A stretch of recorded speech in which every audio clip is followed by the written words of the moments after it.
कि अरे गंगा जी के मोटिया से मैया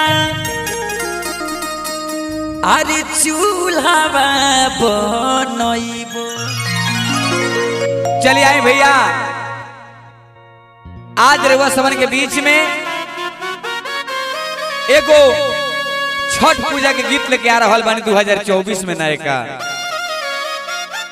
जैसे में रेवा लोग हमारा हर एक हमारा छठ माई के गीत के लोग दुलार प्यार सुने दिल सबे। अब किर देखो तनी किरवा लोग कितना हमरा के दुलार प्यार देता नहीं सबे। आ कहाँ से अरवा लोग हमारा खातिर कमेंट करता नहीं, आ कहाँ से अरवा लोग हमारा गाना पसंद करता नहीं। वाह मन भैया। कि आज गंगा जी के मोटिया से मैया चूल्हा बनइबो।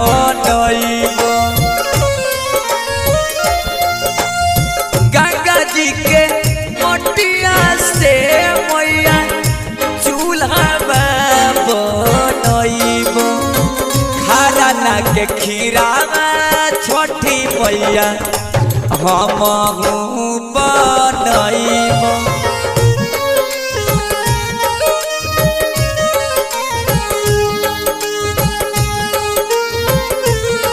हे खरना के खीरावा छठी मैया हमहू बनइबो।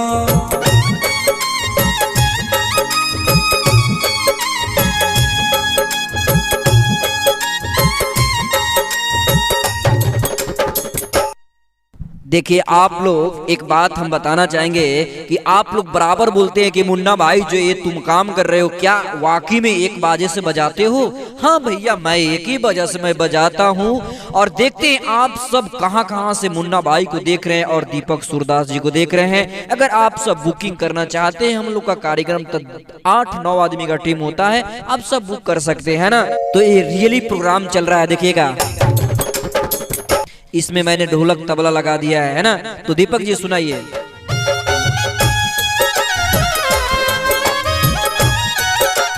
जय हो छठी मैया, बन रहे मन भैया।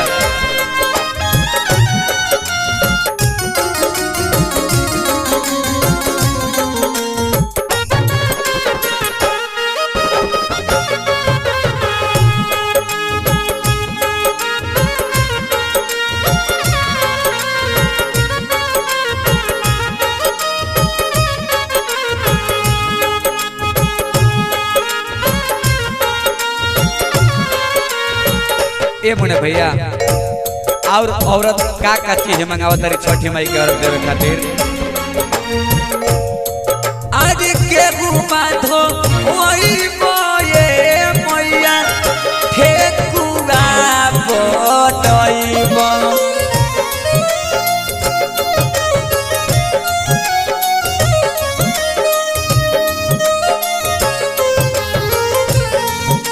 एक केहू बाधो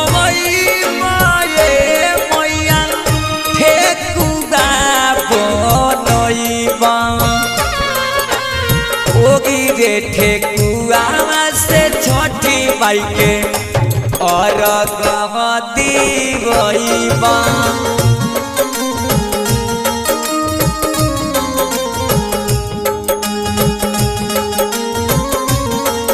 अरे होगी रे ठेकुआ से छठी माई के अर्घ दिबा।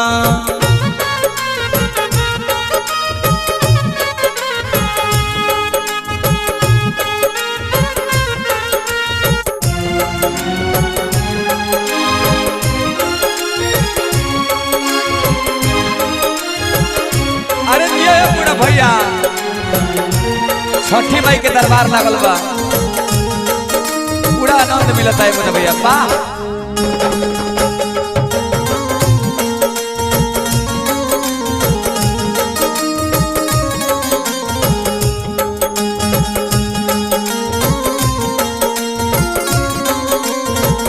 मुन्ना भैया। और औरत का कहता रे? अरे गौरा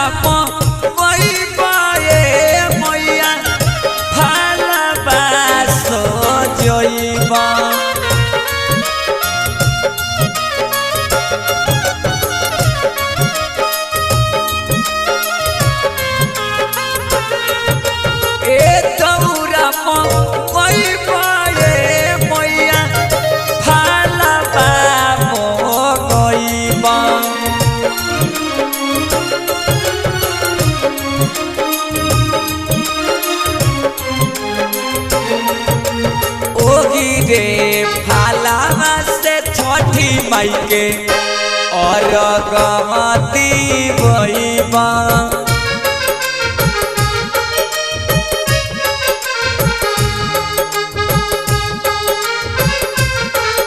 अरे वो हीरे खाला से छोटी माई के और गवाती बा। वाकई में भाई आप बहुत अच्छा गा रहे हैं, बहुत अच्छा। देखते हैं आपको पब्लिक कितना पसंद कर रहे हैं। और दीपक भाई एक अंतरा और है, इस गाने को आप पूरा कर दीजिए बढ़िया से। अरे उखिया कोई पाए मैया केला बाबो कोई बा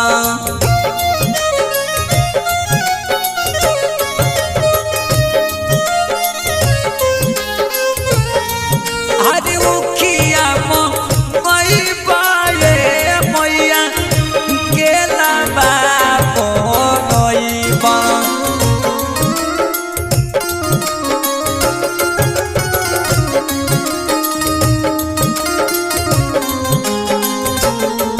अरे वो हीरे मुखिया से छोटी माई के कुशिया परइबा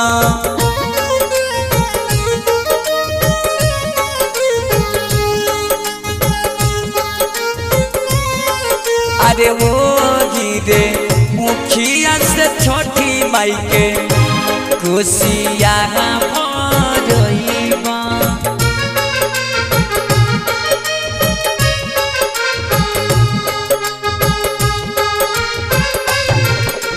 दुलार प्यार का मतलब यही होता है कि वीडियो में जाइए, एक लाइक का बटन होगा उसको दबा दीजिए और कमेंटों में अपना गांव का नाम लिखकर बता दीजिए कि हाँ दीपक भाई तुम बहुत अच्छा गाते हो, हाँ मुन्ना भाई तुम अच्छा बजाते हो। प्लीज करके यार, ऐसे में आपको कुछ जाने वाला नहीं है, बस हम दोनों भाई को सपोर्ट मिलने वाला है। चलिए नेक्स्ट वीडियो में मिलते हैं, तब तक के लिए good take care, bye bye, जय हिंद, जय भारत, वंदे मातरम।